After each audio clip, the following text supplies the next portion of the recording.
ब्रेकनंतर कल्याणमधून एक मोठी बातमी आहे। कल्याण जवळच्या मोहने परिसरामध्ये रात्रीच्या सुमारास जोरदार राडा झालाय।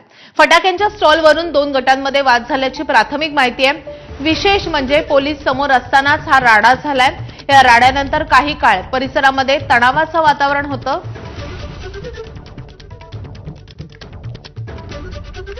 फटाके खरेदीच्या वादातून दोन गटांमध्ये हाणामारी झाली आहे। फटाक्याच्या स्टॉलवर लहुजी नगरमध्ये दोन तरुण फटाके घेण्यासाठी गेले होते। यावेळी फटाक्याच्या देण्याघेण्यावरून हा वाद झाला। हा वाद मिटल्यानंतर मोहनेमधील स्थानिक गावगुंड तरुणांनी मध्यरात्री लहुजी नगरमध्ये जाऊन घराची तोडफोड केली आहे। महिलांनाही मारहाण केली आहे। घरावर दगडफेकही केली आहे। या दगडफेकीमध्ये 9 ते 10 जण जखमी झाल्याची माहिती समोर आली आहे। घटनेची माहिती मिळताच कल्याण खडकपाडा पोलिसांनी घटनास्थळी धाव घेतली आणि परिस्थिती नियंत्रणात आणण्याचा प्रयत्न केलाय। मात्र शेकडो गुंडांनी पोलिसांसमोरच दगडफेक करत घरांची तोडफोड करून महिलांनाही मारहाण केली आहे।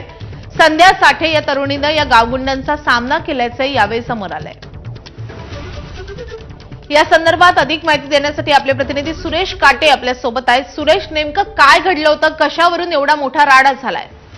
माधवी, कल्याण मोहने या गावामध्ये खरं पाहिलं तर रात्री 9च्या दरम्यान फटाकेच्या देण्या घेण्यावरून आर्थिक भावावरून कमी जादा करण्यावरून वाद झाल्याची माहिती मिळाली आहे।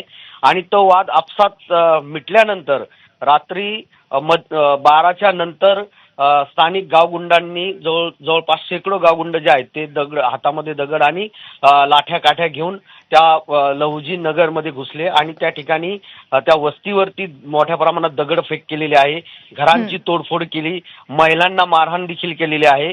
त्या ठिकाणी एक तरुणी आहे संध्या साठे, ही त्या व्हिडिओमध्ये दिसत आहे की ती या संपूर्ण तरुणांना विरोध करते। वस्तीवरती हल्ला करत असताना ती त्यांना थांबवण्याचा प्रयत्न देखील करत आहे। मात्र तिला देखील मारहाण करण्यात आलेली आहे। आणखीन 4-5 महिला आहेत त्यांना मारहाण करण्यात आलेली आहे। काही तरुणांना देखील मारहाण करण्यात आलेली आहे। धक्कादायक म्हणजे ही सर्व घटना घडत असताना कल्याण खडकपाडा पोलीस घटनास्थळी दाखल झाले। मात्र पोलिसांसमोर या वस्तीमध्ये दगडफेक सुरू होती, महिलांना मारहाण सुरू होती आणि हा सगळा प्रकार घडल्यानंतर पोलीस स्टेशनमध्ये लहुजी नगरमधील काही तरुण जे आहेत ते गेले असता त्यांना गुन्हा दाखल करण्याची मागणी केली। मात्र पोलिसांनी त्यांचा गुन्हा दाखल करून घेतला नाही असा आरोप देखील संध्या साठे या तरुणीने केलेला आहे। आणि लहुजी नगरमधले काही तरुण जे आहेत ते पोलिसांनी ताब्यात घेतली देखील माहिती आहे। मात्र जे गावगुंड होते ज्यांनी हल्ला केलेला आहे ते स्पष्टपणे व्हिडिओमध्ये दिसून येत आहेत। त्यांच्यावरती कुठलीही कारवाई केली नसल्याचं या प्रकरणी आता गुन्हा दाखल होणं गरजेचं आहे। पोलीस काय कारवाई करतात ते पाहावं लागणार आहे। सुरेश, धन्यवाद या सगळ्या सविस्तर माहितीसाठी।